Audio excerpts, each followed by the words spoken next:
Монгол Улсын их сургуулийн захирлын 2022 оны 6 дугаар сарын 27-ны өдрийн А256 дугаар тушаалаар батлагдсан сургалтын үйл ажиллагааны журмын суралцагчийн бүртгэл дүнтэй холбоотой өөрчлөлт шинэ заалтуудын танилцуулга гинэ.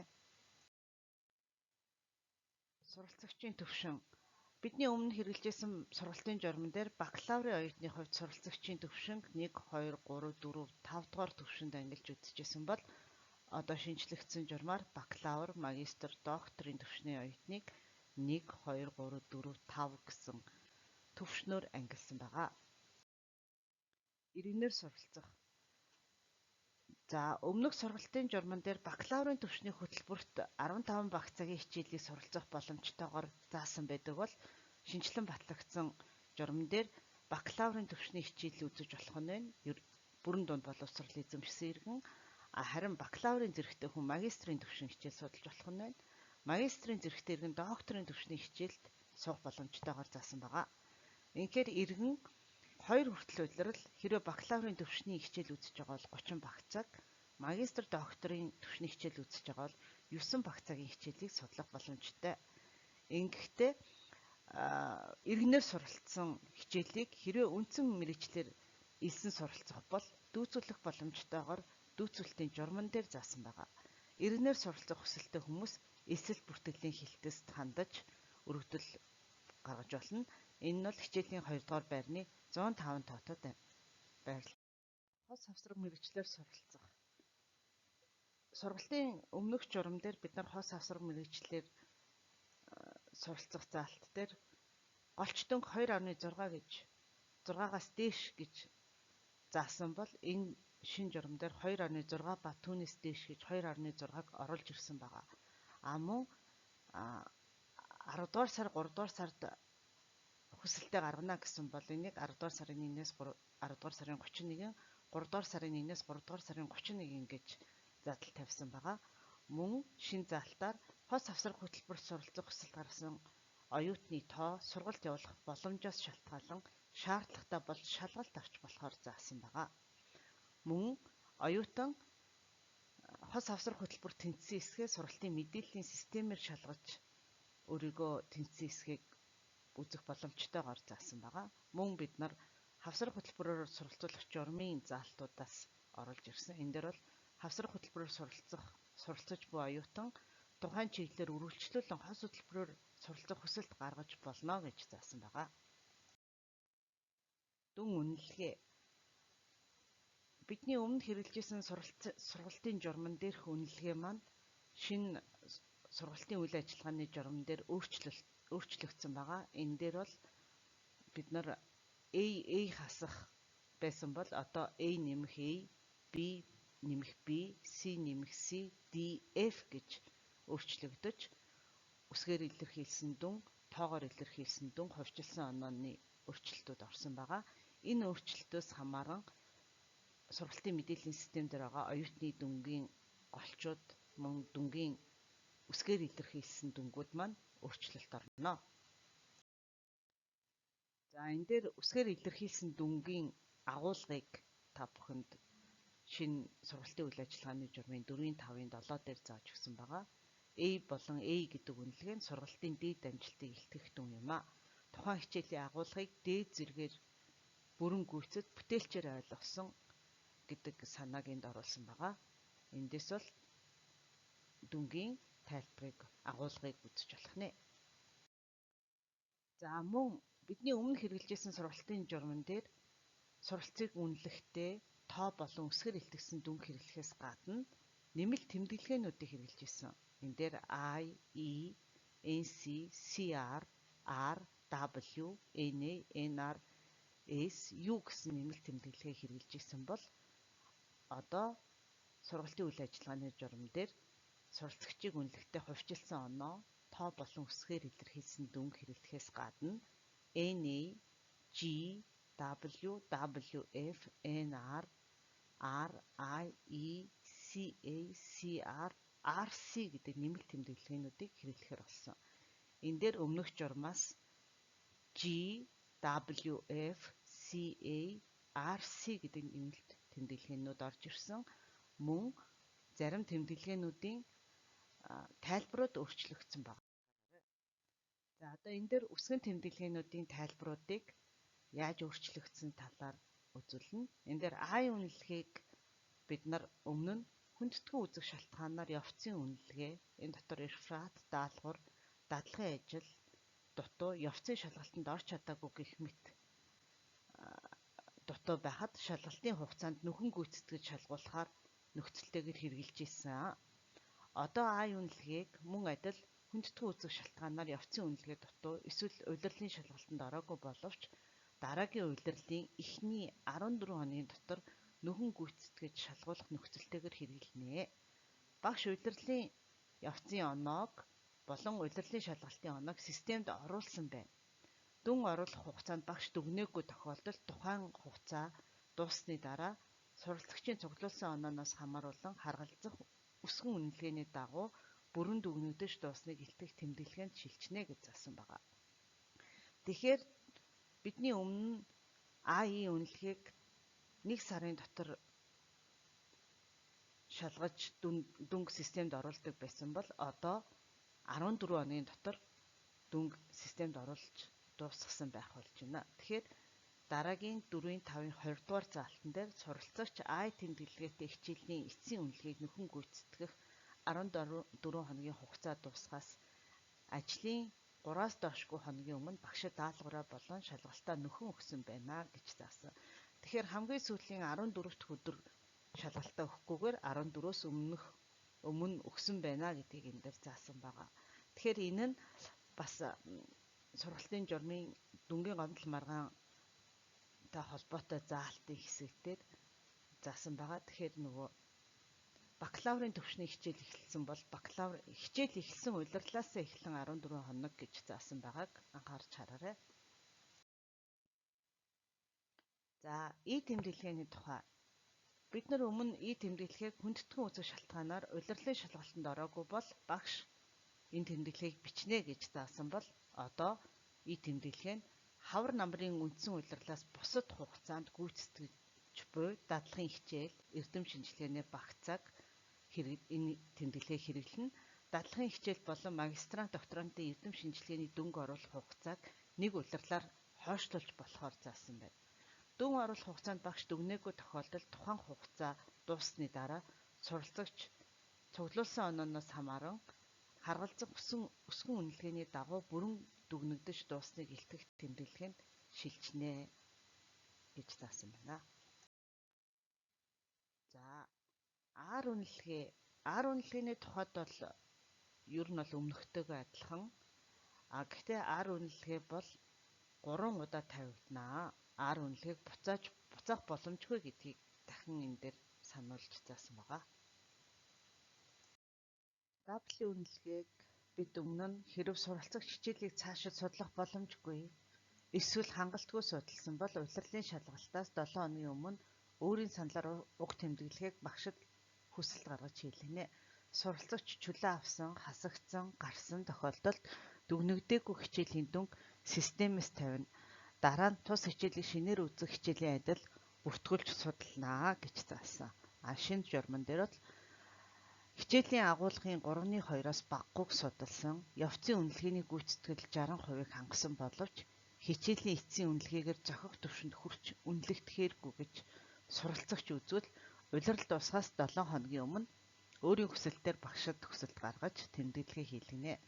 Тус хичээлийг дахин судлах бол шинээр үзэх хичээлийн нэгэн адил бүртгүүлж судална.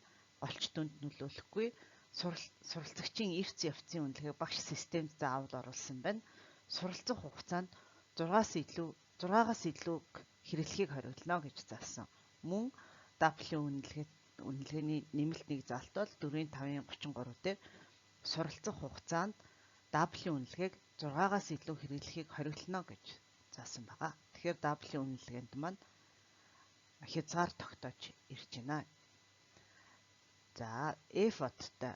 Өмнө бид сургалтын журман дээр F-оттой нэмэлт заалт оруулж ирсэн. Энэ дээр бол суралцагч тухайн хичээлийн аль нэг хэлбэрийн 3/1-нд нь оролцоогүй бол хичээлийн 15-аас 16 дахь 7 хоногт багтаан багшид F-оттой тэмдэглэгээ хийлгэнэ. энэ үнэлгээ нь суралцагчид F үнэлгээний адил тооцогдно гэж оруулж ирсэн бол шинэ журман дээр F оттой биш, F оттой маань WF үнэлгээ болж орж ирсэн. Энэ суралцагч хичээлийн аль нэг хэлбэрийн 3-1-ээс илүү суугаагүй тохиолдолд багш тухайн хичээлийн улирал дуусахаас 7 хоногийн өмнө тавих тэмдэглэгээ. Хугацаа өнгөрсөн тохиолдолд уг тэмдэглэгийг тавих боломжгүй болно. Суралцагчийн эрхцэг багш систем заавал оруулсан байна.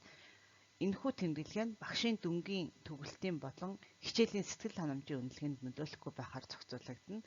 Энэхүү тэмдэглээ нь суралцагчдад F үнэлгээний адилаар тооцогдно. N-ар үнэлгээ. Өмнөх сургалтын журам дээр N-ар үнэлгээг багш эцсийн үнэлгээгээ тавих хугацаанд дотор тавиагүй, системд оруулаагүй тохиолдолд мэдээллийн системээс автоматар тавьдаг байсан. Одоо тэгэхээр шинэ журмаар N-ар үнэлгээ нь багш нь дүгнэх хугацаанд багтааж дүгнээгүй тохиолдолд мэдээллийн системээс автоматар тавина гэдэг хуучин заалт маань хэвээрээ. Харин энэ маань дүнгийн гомдол маргааны хугацаанд суралцагчийн дүнгийн гомдол гаргаагүй тохиолдолд хугацаа дуусны дараа суралцагчийн цуглуулсан онооноос хамааруулан харгалзах өсгөн үнэлгээний дагуу бүрэн дүгнэгдэж дуусхийг илтгэх тэмдэглэгэнд шилжнэ. За, CR гэдэг үнэлгээ.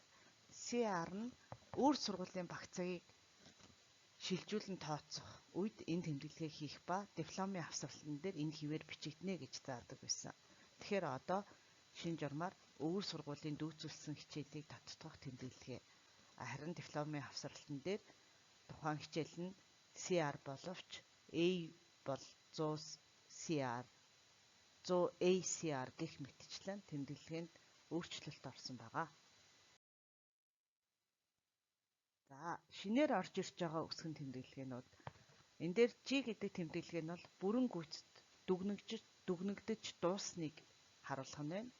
CA гэдэг нь суралцагч хугацаа цэргийн албанд татагдсан хязгаарлалт 20 цээр тогтоосон нутаг дэвсгэрт 1 сараас их хугацаанд байсан гинтийн осолд өртсөн хүнд өвчний улмаас мэс засал хийлгсэн улирлын болон жилийн чөлөө авах тохиолдолд системээс CA гэдэг үнэлгээг тавих нь байна. Мөн RC гэдэг үнэлгээ шинээр орж ирсэн. Энэ нь дүнгийн гомдол маргаанаар засварлагдсан дүн юмаа гэж харагдах нь байна. За, мөн бид нарын энэ нэмэлт үнэлгээний тайлбаруудаас гадна нэмэлт үнэлгээг ямар юм дээр хэрэглэх вэ? Голч дүн бодоход хэрэглэх үү? Дүнгийн тодорхойлолтын дээр гарах уу? Төгсөлтийн баримт бичиг дээр бичигдэх үү гэдгийг ард нь зааж өгсөн байгаа. За, өмнөх слайдууд дээр журам дээр орсон дүнгийн өөрчлөлтийн талаар нэлээд дэлгэрэнгүй тайлбарласан байгаа. За, тэгвэл эдгээр өөрчлөлтүүд нь оюутны дүнгийн тодорхойлолтын дээр хэрхэн яаж харагдаж, хэрхэн яаж тусгаж байгааг дээр харцгаач. За, оюутны дүнгийн тодорхойлолтын дээр эхэнд нь болохоор судалсан хичээлийн багц цаг нь байгаа. Энэ угаасаа хуучин тодорхойлолтын дээр байсан. За, хувьчилсан оноо орж ирж байгаа. За, энэ бол мөн адилхан хуучин тодорхойлолтын дээр байгаа. За, дараа нь хувьчилсан онооны дараагийн баг нь болохоор хувьчилсан оноонд харгалзах үсгээр илэрхийлсэн дүн байгаа. За, энэ бол мөн бас адилхан хуучин тодорхойлолтын дээр байсан. За, үүний дараагаар өсгөн тэмдэглээнүүд орж ирж байгаа. Энэ бол нэмэлтээр орж ирж байгаа. За, тухайлбал энэ оюутан харъя 3 багц цагийн хичээлийг 22 3 багц цагийн хичээлийг судлаад 22 оноо авсан. 22 оноонд харгалзах үсгээр илэрхийлсэн дүн маань F үнэлгээ байгаа. За, энэ оюутан маань багшид хүсэлт гараад W үнэлгээ тавилцсан. Тэгэхээр оюутны хувьд яагаад одоо би W үнэлгээ тавилцсан байхад надад F тавигдваа гэдэг эргэлзээ төрөөд магадгүй миний дүн голчоноо бодогдоход нөлөөлчих вэ гэж болгоомжилж магадгүй. Тэгвэл энэ ард нь тавьсан W үнэлгээ маань угаасаа голчоноонд нөлөөлөхгүй гэсэн тайлбартай байгаа учраас энэ оюутанд голчоноонд нөлөөлөхгүй. Харин зүгээр 22 оноо хувьчилсан оноотой харгалзах үсгээр илэрхийлсэн дүн F юм а гэдгийг бол энэ дээр харагдаж байгаа. За, системээр харахад бол GW гэсэн бүх үсгэн тэмдэглээнүүд харагдана. Гэхдээ оюутны дүнгийн тодорхойлолт хэвлэх тохиолдолд дүнгийн тодорхойлолтын дээр гарахгүй үсгэн тэмдэглээнүүд гарахгүй. Тухайлбал энэ G-нүүд бол үсгэн тэмдэглэгээ оюутны дүнгийн тодорхойлолтод гарахгүй учраас гарахгүй. Харин W үнэлгээ бол гарах ёстой учраас W үнэлгээ гарна гэсэн юм байгаа. За, түүнээс гадна оюутны дүнгийн тодорхойлолтын дээр тухайн улирлын судалсан голчоноо голч дүн, тухайн улирлын цуглуулсан голчоноо голч дүн байна. За, цуглуулсан голчоноо голч дүн гэдэг маань тухайн оюутны амжилттай судалсан нийт голчоноо голч дүн байх юм байна. Тухайн улирал болгоноор ингэж тус тусдан заасан байгаа. Дүнтэй холбоотой Бас нэг заалт бол өмнөх сургалтын журман дээр шалгаж багш дүнгээ шалгалт авсан өдрөөс хойш 5 хоногийн дотор оруулна. Мөн шалгалтын дүнгийн хуудсыг хэвлэл сургалтын албанд өгнө. Шалгалтын дүнгийн хуудсан дээр засвар хийх боломжгүй гэдэг заалт байсан бол дараагийн энэ заалтыг бол шинжилээд сургалтын үйл ажиллагааны журман дээр ямар багш лекц семинарын хэлбэрээс хамаарат аль багшин дүнгээ оруулах юм бэ гэдэг талаар заасан байгаа. Энэ дээр бол 4-5-19 дээр шалгагч багш хичээлийн дүнг улирлын шалгалт авсан өдрөөс хойш ажлын 5 хоногийн дотор сургалтын мэдээллийн системд оруулах үүрэгтэй. Шалгагч багш нь лекцийн багш, лекцгүй хичээлийн хувьд семинарын багш, лекц семинаргүй хичээлийн хувьд лабораторийн багш, тухайн хэлбэрүүд дээр 2 ба түүнээс дээш багш орсон бол хуваарийн дагуу хамгийн сүүлд хичээл заасан багш байна. Дадлагын хичээлийн дүнг хичээлийн хуваарьт оногдсон дадлага удирдсан багш, эсвэл тэнхимийн эрхлэгч, бакалаврын судалгааны ажлын дүнг тэнхимийн эрхлэгч тухайн улирлын шалгалтын хугацаанд багтааж дүнг оруулна. Дүнгийн гомдол түүнийг шийдвэрлүүлэх.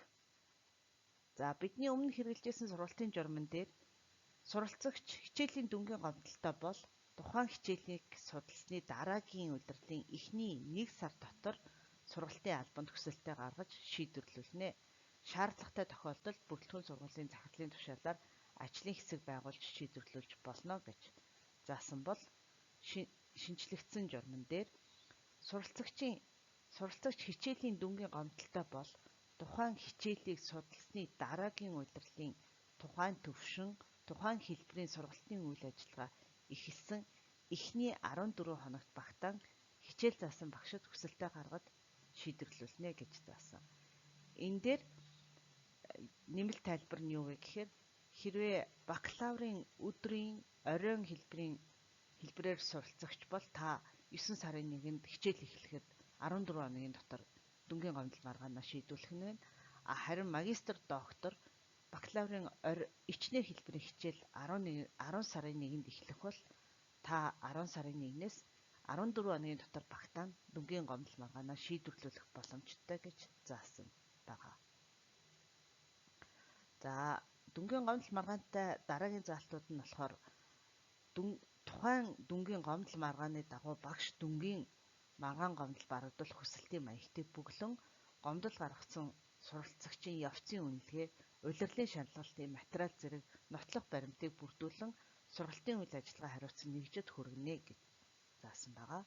Мөн 4-5-53 дээр тухайн дүнгийн гомдол маргааныг багш нь хүлээн аваагүй тохиолдолд суралцагч сургалтын үйл ажиллагаа хариуцсан нэгжид гомдол гаргаж болно.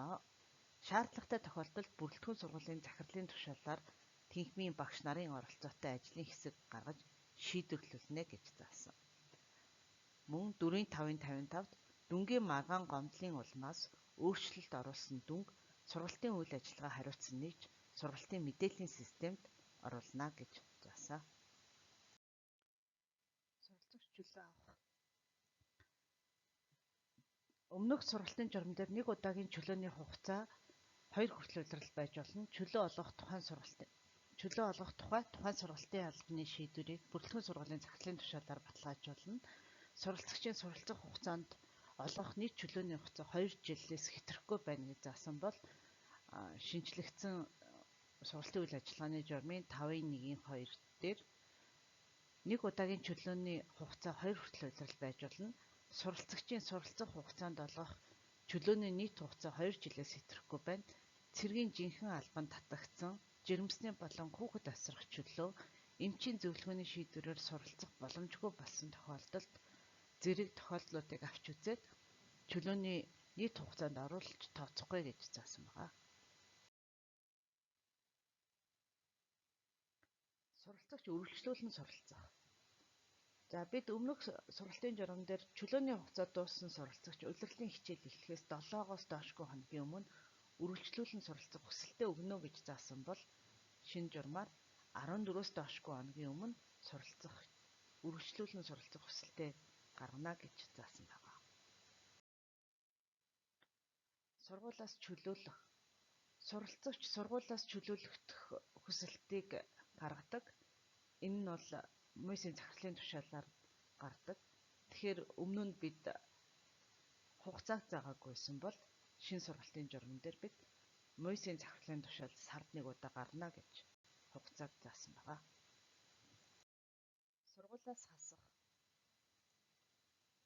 Сургуулиас хасах журмын заалт маань шинжлэгдсэн байгаа. Энэ дээр сургалтын үйл ажиллагааны журам дээр 5-3-2 дээр суралцагчийг дараах шалтгаанаар бүрэлдэхүүн сургуулийн захиргааны зөвлөлийн шийдвэрийг үндэслэн Мойсийн захирлын тушаалаар сургуулиас хасна.